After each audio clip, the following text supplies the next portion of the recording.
Ayan, isa to sa aking mga talagang paborito din namang SK na napakaganda ng kanyang boses.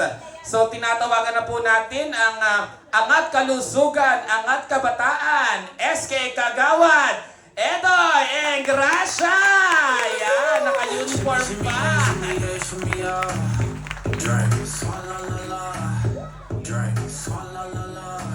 Ayan, isang magandang gabi po sa ating lahat. Palampakan po muna natin ang ating mga sarili.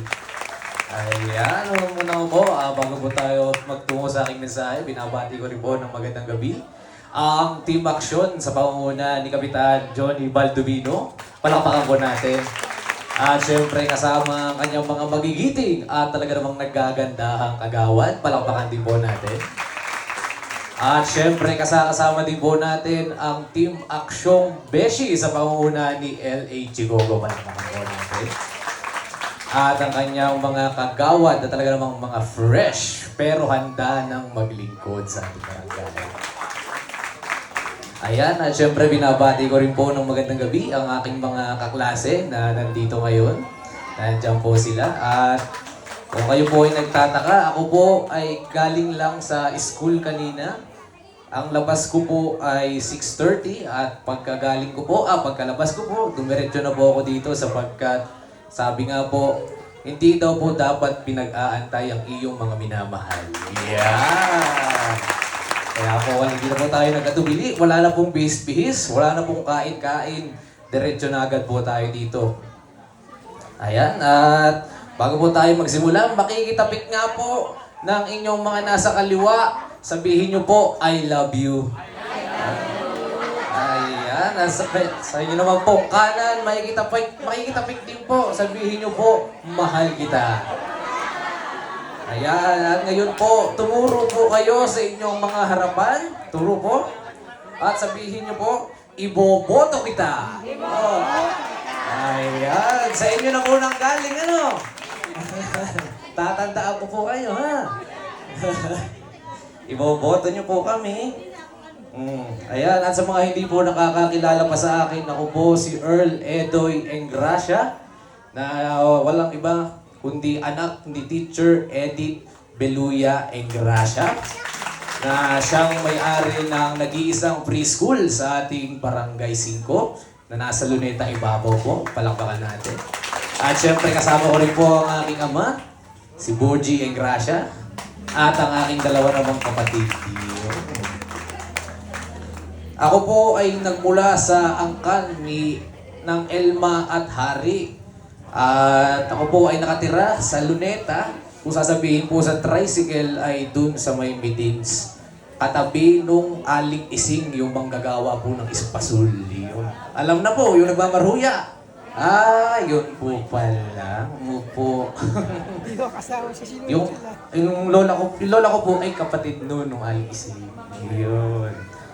At aking nga pong lingkod ay nagtapos ng elementarya sa paaralang elementarya ng Lukban 1. At ako naman po ay pinalad at tayo po ay nakapasok sa Quezon Science High School. Kung saan mga tawag nga po dito, ay maraming salamat po. Ang tawag nga po sa amin ay mga scholar daw po ni Gobi. Kumbaga tayo po ay nagagalak sapagkat napakaraming nag-apply. Tayo po'y napili. At sinwerte rin po dahil tayo po ay nagtapos ng may sabit na with highest honor. Ayan, at dito nga po nabuo ang ating interes sa agham at kalusugan. Kaya nga po ang inyong lingkod ay nagdire-diretso hanggang kasalukuyan ay ako po ay kumukuha ngayon ng kursong Bachelor of Science in Nursing. Bakit pa po tayo lalayo? Napakaganda po ng SLSU Nursing. Palakpakan din po natin. Ayan, siguro halata naman po talaga sa aking suot. May iba nga pong bata na tuwing nakikita ang aking tarpaulin, ay, yung may doktor, yan po may doktor. May isa nga po tumawag. May tumatawag po sa akin si Dr. Jose Rizal naman. Sabi ko, ay, hindi po. Ako po yung student nurse pa lang. Pero kung papalarin po, ay bakit po hindi? At pag tayo naging doktor, ay siyempre magsisilbihan po natin ang ating barangay 5. Yan, kaya nga po tayo, nung tayo nga po ay inalok ni SK Chairman Chigogo, talagang, bagamat sa una tayo po ay nagdalawang isip sapagkat baka mamaya conflict sa time, conflict sa schedule. Pero syempre, mas nanaig po ang kagustuhan nating maglingkod para sa kapwa ko kabataan. Kaya nga po, pag ako po ay pinalad, ay hahawakan ko po ang komitiba ng kalusugan. Dahil bilang student nurse, iyan po ang duty ko. Kayo po ang duty ko. At para po sa aking plataforma, una ko pong gagawin kapag tayo ay naluklok, isusulong po natin ang Digitalized Barangay Health Information System. Moderno na po ang mundo, sasabay po tayo.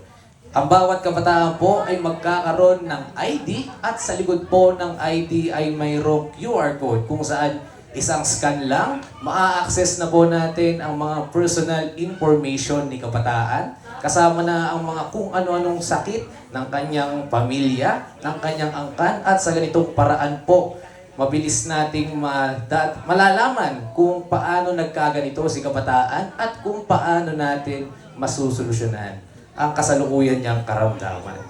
Kumbaga, iskan na lang po tayo. At sa ganitong paraan po, mapapabilis din po natin ang bawat transaksyon sa ating barangay. Dahil hindi na po ba tayo maghahanap ng kunyari po may lumapit sa barangay, ay hanap yung papeles ni ganito, ni ganyan. Ipipilit po natin na digitalize na. Isang scan lang po, ayun, kita na agad. Kumbaga, amoy pa lang, ulam na. Iyon. At ang kasunod ko pong plano ay ang pagpapalawig pa ng sex education at family planning. Sapagkat alam po natin na pagdating sa edad 16 pataas, ay ang mga bata po ay nagiging mapusok sa mga usapang sex. Sapagkat ang programa pong ito ay hindi po natin may iwasan na talagang tumataas po ang level ng hormones. Magkakaroon po ng interest, kaya nga po magtataguyod po tayo ng mga programa kung paano natin maiiwasan ang precaution ng premarital sex. At sa ganitong paraan din po, ma-prevent natin ang pagkalat ng mga sexually transmitted disease. Na talaga pong magbibigay ng mas lalo pang magpapaunlad ng pangkalahatang kalusugan ng bawat kabataan. At ang panghuli ko naman pong programa ay magkakaroon po tayo ng mga libre. Gusto niyo po ba yun, ng mga libre? Yung sa tulong po ng Sangguniang Barangay at kasama din po ng Komitiba ng Kalusugan at ng mga BHW, ay isusulong po natin ang mga sumusunod. Una, katulong po si Kagawad Paragula ay ang mga libreng tuli. Opo. At isa din po, magkakaroon po tayo ng mga libreng seminars ng basic life support at mga libreng gupit. At kung gusto nyo po, libreng pakilay na rin po kaya. Libreng eyelash. At pag ginanahan, libreng reband. Ay, biro lamang po mga kaibigan. Baka naman po mamaya ako pisingilin. Ayan, at isa rin po, magkakaroon po tayo ng mga benepisyo para sa mga kapwa nating kabataan na mga PWD. At ang isa din po sa talagang mahalaga ay ipipilit po natin na magiging libre na ang pagkuha ng mga vital signs. Hindi na po natin kailangang magbayad ng 5 piso para po tayo ay mabipihan. Sapagkat ang inyong pong lingkod ay nakarinig pa ng mga reklamo na talagang pag sila daw po ay nagpapabipi, ay mahilo-hilo na raw po, ay lagi pang normal ang nalabas.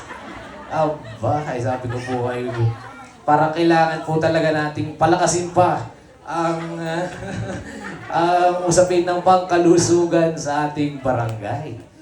Kaya nga po napakarami po ng mga programa na aking ihahandog para sa ating barangay at lalo higit na sa mga kapwa ko kabataan.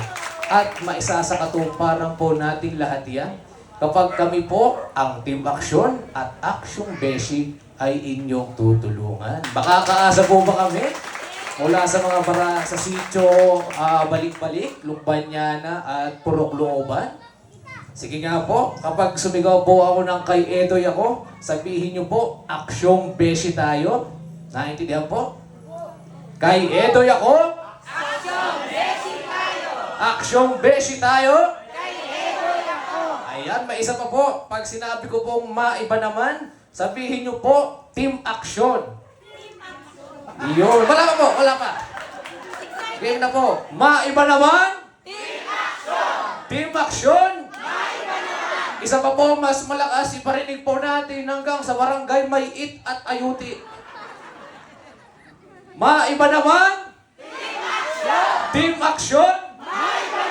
Ayan, at salamat po sa napaka-powerful na pagtanggap sa amin sa sandaling ito. Muli po, ako po si Earl Edoy Engracia at kayo po ang duty ko. Ayun po, ako po ang student nurse ng bayan. Ngayon ay lumalaban. Maraming salamat po at magandang gabi. Shimmy, shimmy, yeah, shimmy, yeah, shimmy, yeah.